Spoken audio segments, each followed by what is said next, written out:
الحمد لله الذي أبدأ الأفلاك والأرضين والصلاة والسلام على من كان نبيا وآدم بين الماء والطين وعلى آله وصحابته أجمعين أما بعد. محترم بزرگوں اور دوستو، اللہ تبارک و تعالیٰ کا بے انتہا فضل، کرم اور احسان ہے کہ اللہ تبارک و تعالیٰ ہمیں تراویح پڑھنے کی اور اس میں قرآن پڑھنے اور سننے کی توفیق عطا کر رہا ہے، اور اس کے بعد تھوڑی دیر قرآن کریم کو سمجھنے کے لیے تھوڑا سا وقت نکالنے کی توفیق ہمیں دے رہا ہے۔ قرآن کریم کو پڑھنا یا پڑھانا، قرآن کریم کو سمجھنا یا سمجھانا دنیا کا سب سے اونچا کام ہے۔ سب سے سعادت مند آدمی وہ ہے جو قرآن کریم کو پڑھے یا پڑھائے، سمجھے یا سمجھائے۔ جو بندہ جتنا زیادہ قرآن کریم کے قریب ہے وہ اتنا ہی زیادہ ہدایت کے قریب ہے۔ حضرت علی رضی اللہ عنہ فرماتے ہیں کہ جب میرا دل چاہتا ہے کہ میرا دل چاہتا ہے کہ میں اللہ سے باتیں کروں تو اس وقت میں نماز پڑھتا ہوں، اور جب میرا دل یہ چاہتا ہے کہ اللہ مجھ سے باتیں کرے تو میں اس وقت قرآن پڑھتا ہوں۔ یعنی قرآن پڑھنا ایسا ہے جیسے گویا اللہ ہم سے باتیں کر رہا ہے۔ میرے عزیز دوستو، قرآن کریم اللہ کے نبی علیہ السلام کا سب سے بڑا معجزہ ہے۔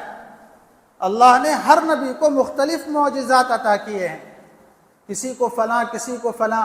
ہمارے نبی علیہ السلام کو بہت سارے معجزات عطا کیے گئے، لیکن ان تمام معجزات میں سب سے بڑا معجزہ قرآن کریم کا معجزہ ہے۔ سب سے بڑا معجزہ جو زندہ اور جاویدہ ہیں۔ قرآن کریم کی ہر صورت معجزہ ہے، اس کی ہر آیت معجزہ ہے، اس کا ہر نقطہ معجزہ ہے، اس کا ہر حرف معجزہ ہے، اس کی ہر حرکت معجزہ ہے۔ بس چاہیے یہ کہ اس سے لینے والے ہم بنیں، اس کی جو طاقت ہے اس کو ہم سمجھنے والے بنیں۔ ہمارا سب سے بڑا مسئلہ یہ ہے کہ ہم نے قرآن کو چھوڑ دیا ہے، پڑھنا بھی چھوڑ دیا، سمجھنا بھی چھوڑ دیا، اور اس سے فائدہ اٹھانا بھی چھوڑ دیا۔ میرے عزیز دوستو، اس لیے قرآن کریم کو پڑھنے پڑھانے کی اور سمجھنے اور سمجھانے کی عادت ڈالنا ہمارے لیے بہت ضروری ہے۔ اور مختصر طور پر جو یہ تفسیر کا سلسلہ شروع ہونے جا رہا ہے، تو دعا کریں کہ اللہ اس کو ایسے ہی باقی رکھیں، اور جو ہے ایسے ہی قرآن کریم کو سمجھنے اور سمجھانے کی موت تک اللہ ہم سب کو توفیق عطا فرمائے۔ میرے عزیز دوستو، قرآن کریم کو انشاءاللہ ہم سورہ فاتحہ کی تفسیر شروع کرنے والے ہیں۔ اس سے پہلے ہم سمجھیں گے بسم اللہ الرحمن الرحیم کے بارے میں، لیکن اس سے پہلے ایک بات ہے جس کو ہم سمجھنا بہت ضروری ہے۔ وہ یہ ہے کہ قرآن کریم جو ہم تک پہنچا ہے وہ وحی کے ذریعے سے پہنچا ہے۔ کس سے پہنچا ہے بھائی؟ وحی کے ذریعے سے پہنچا ہے۔ تو آج ہم جانیں گے کہ وحی کسے کہتے ہیں۔ انشاءاللہ پھر اگلی بات کل ہوگی، ہر دن تھوڑا تھوڑا ہی لیا جائے گا آپ کا وقت۔ وحی کسے کہتے ہیں یہ بھی تو جاننا ضروری ہے نا، کیونکہ قرآن جو ہم تک پہنچا ہے وہ وحی کے ذریعے سے پہنچا ہے۔ تو وحی کسے کہتے ہیں؟ میرے عزیز دوستو، جیسا کہ ہم سب جانتے ہیں، دنیا کا سب سے بڑا سچ موت ہے۔ دنیا کا سب سے بڑا سچ کیا ہے؟ موت ہے۔ انسانوں نے خدا کا انکار کیا ہے، لیکن موت کا آج تک کسی نے انکار نہیں کیا ہے۔ اب سوال یہ پیدا ہوتا ہے کہ دنیا میں آنے کے بعد انسان کو جانا ہی ہے تو پھر آیا ہی کیوں ہے؟ دنیا میں آنے کے بعد انسان کو جانا ہی ہے تو پھر آیا ہی کیوں ہے؟ اس سوال کا جواب انسان کو چاہیے۔ دیکھیں، ہم کو اللہ نے دنیا میں بھیجا، اور اللہ ہی ساری کائنات کا خالق و مالک ہے، اور وہ ہم کو دنیا میں بھیجے اور دنیا میں بھیجنے کا مقصد نہ بتائے، یہ ممکن نہیں ہے۔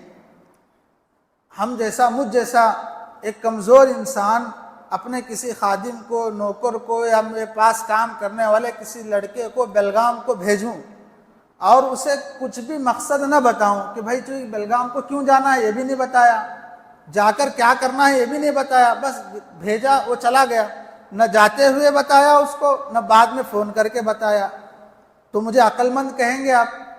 نہیں کہیں، بھیجا، چلا گیا، آ بھی گیا ہو، اب کوئی مطلب ہے اس کا؟ تو پھر اللہ تو اتنا حکیم ہے کہ وہ اتنی بڑی کائنات جس میں غور کرنے سے عقل حیران ہے اتنی بڑی کائنات کو بنانے والا اللہ انسان کو بھیجے اور پھر اس کو زندگی کا مقصد سمجھانے کا کوئی ذریعہ اللہ نہ بنائے، کوئی پیغام نہ بھیجے، یہ ممکن ہی نہیں ہے۔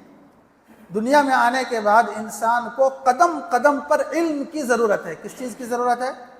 علم کی۔ قدم قدم پر علم کی ضرورت ہے۔ انسان چاہے کسی بھی طبقے سے تعلق رکھنے والا ہو، ہر انسان کو علم کی ضرورت ہے۔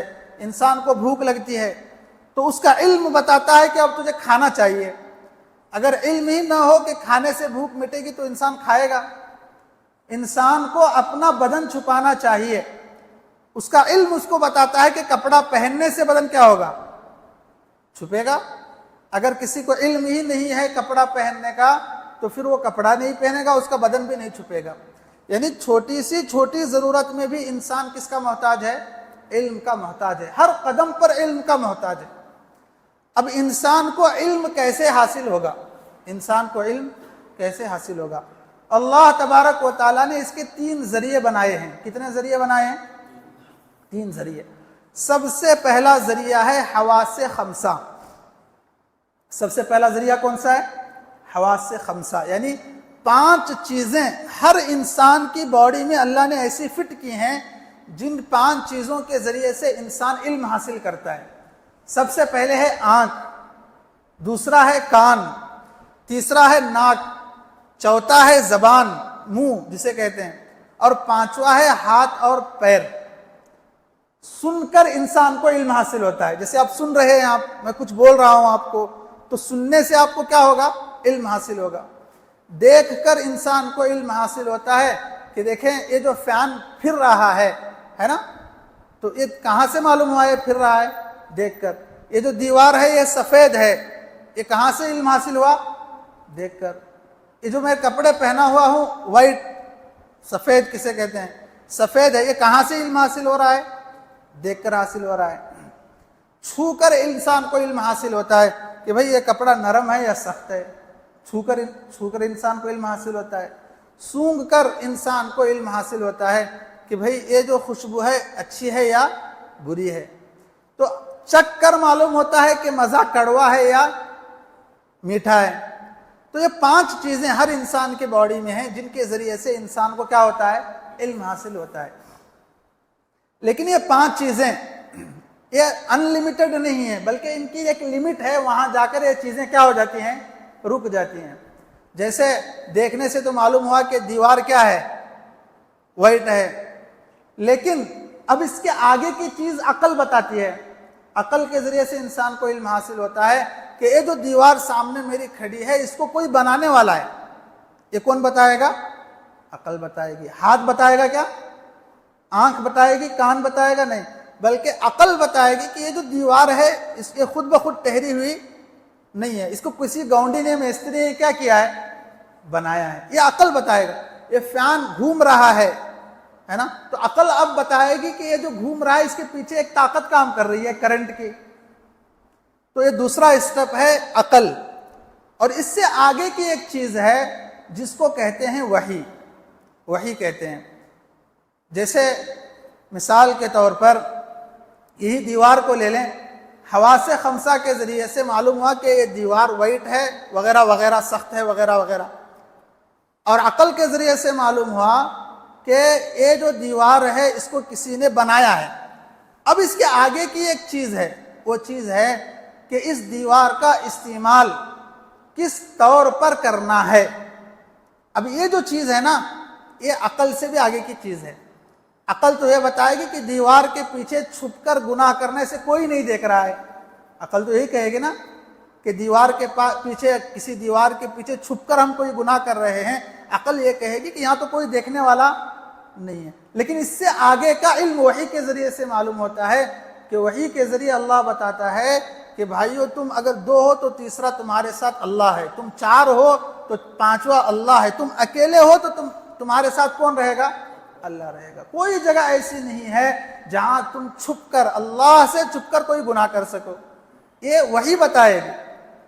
اسی طرح ایک پستول ہے نا، دیکھنے سے معلوم ہوا کہ یہ بلیک ہے اور چھونے سے معلوم ہوا سخت ہے وغیرہ وغیرہ، عقل سے معلوم ہوا کہ اس کو کسی نے بنایا ہے تب یہ بن کر میرے ہاتھ میں آئی ہے۔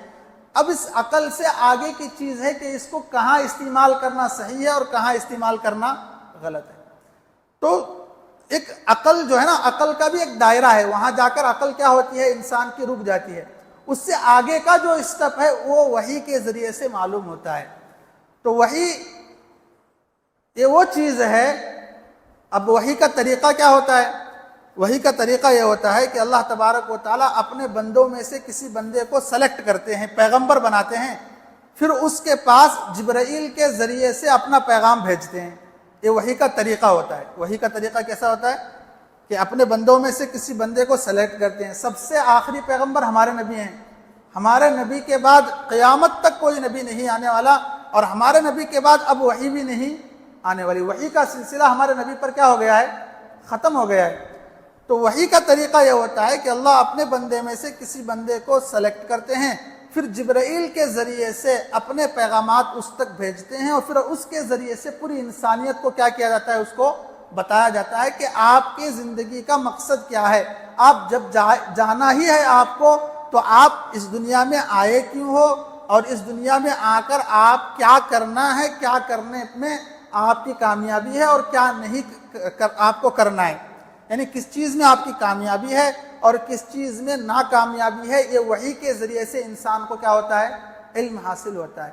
تو تین جو علوم ذریعے ہیں علم حاصل کرنے کے، ایک تو حواس خمسہ جو باڈی کے پارٹس ہیں 5، اور دوسرا عقل، اور تیسری چیز ہے وحی جو عقل سے بھی آگے کی چیز ہے۔ سمجھیں اس کو، بار بار میں بتا رہا ہوں کہ عقل سے جو وحی ہے اور ایمان جو ہے نا، اس کو ہم عقل کے دائرے میں تول نہیں سکتے۔